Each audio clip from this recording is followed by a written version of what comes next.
dowladda hoose degmada Balligubadle ayaa jid cusub oo jid cadda ah ka bilowday gudaha magaalada Balligubadle sidoo kalena waxay ku bogaadiyeen shacabka iyo ganacsatada degan gudaha Balligubadle inay ka qayb qaataan horumarinta jidadka Balligubadle iyo kuwa soo galaya jidadka ahba ugu horeyna waxa si faahfaahsan wadada uga warbixiyay injineerka wadada gacanta ku haya injineer Cabdiraxiin Cabdullaahi Haybe ayaanu imaka u taaganay waxa weeyaan laba shaqo isugu jirtaa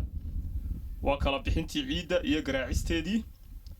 iyo booyadii qorsheynay oo aad arkaysaan iyo qaybtan dhigista ciidda halkan kiiloomitir ee maanta aanu halkan u taaganahay taas oo aanu ku wadno gudaha magaalada Balligubadle oo ay fangareeyeen golaha deegaanka Balligubadle anaguna aanu ka caawinayna qaybta farsamada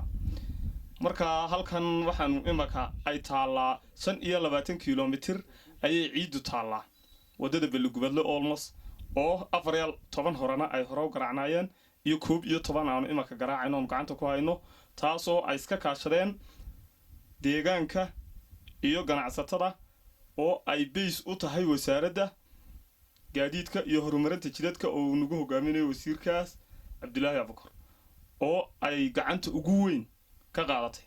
sidoo kale waxaa goobtaasi ka hadlay maayirka degmada Balligubadle xogayaha fulinta dowladda hoose Xildhibaan Cumar iyo taliyaha asluubta gobolka Hawd waxaana dhamaantood fariin u direen shacabka iyo ururada deegaanka sida uga qayb qaadan lahaayeen jidkana maanta laga bilaabay gudaha Balligubadle iyo 20ka waxaan maanta ka bilownay controlka Balligubadle 1 kiiloomitir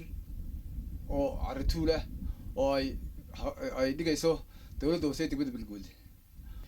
waxaan leeyahay in dhammaan ganacsatada gobolka Hawd wali jeebka meeda gacanta gelinay waxaan leeyahay ganacsatada Hawd jeebka gacanta geliso oo kiiloomitirka marka dhigno kiiloomitirka labaad kale magaalada dhex la dhigayo inay lacag sabxiyaan kan dowladda hoose ayaa bixisay lacagtiisa insha Allah taala waxaan ku rajoonaynaa inta ay wadada socoto in lacagtayada iyo dakhligaygu ay ku baxaan wadada waxaan ka maalgelinaa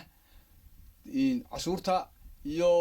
kabka dowladda hoose waxaan uga mahadnaqayaa Abshir Saxardiid oo gacan ballaaran ka geystay ninka ganacsatada ee ugu horeeya ee wax gashaday wadada inuu Abshir Saxardiid yahay waxaan leenahay waa bal ku daydo soo labeeya waa 1 kiiloomitir baan isleenay magaalada gudaheeda aad dhigtaan waxaanu doonaynaa jeebkaanu gacanta gelinay wax nafle maaha waxaanu doonaynaa imka 1 kiiloomitir halka ku dhacdo in dadweynaha ku dhaqan deegaanka degmadu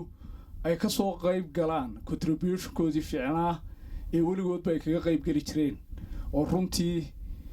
aanu doonayno in magaalada gudaheeda lagu dhammaystiro maadaama aanaan hayn dhaqaale fiican dowladda hoose ahaan waxaa loo baahan yahay inaad gacan fiican ka qaadataan deegaanka dadweynaha ku dhaqan ama ganacsatada ama ururada jira ama degmooyinka aanu la jaarkanahay gobolka ku abtirsanaya intaba waxaanu aad uga codsanaynaa inay ka howlgalaan oo ay wax ka soo taraan wadada isku xidhaysa caasimadda Hargeysa caasimadda gobolka Hawd ee Balligubadle kala bixinteeda ay socoto kuna bixisay dowladda hoose dakhligii ugu horeeyay oo dhan 4,000 iyo dhowr boqol waxaan ugu baaqaynaa bulshada gudo iyo dibadba cid kasta in ay ka qayb oo danaynaysa ka qayb qaadato wadada golaha halkan uga hambalyeynaya dowladda hoose iyo dadaal weyn ka wada wadadan Balligubadle oo tii ugu dambeysay markaa taasoo ay gacanta ku hayaan waxaanu hadalka sii badin maayo waxaan leeyahay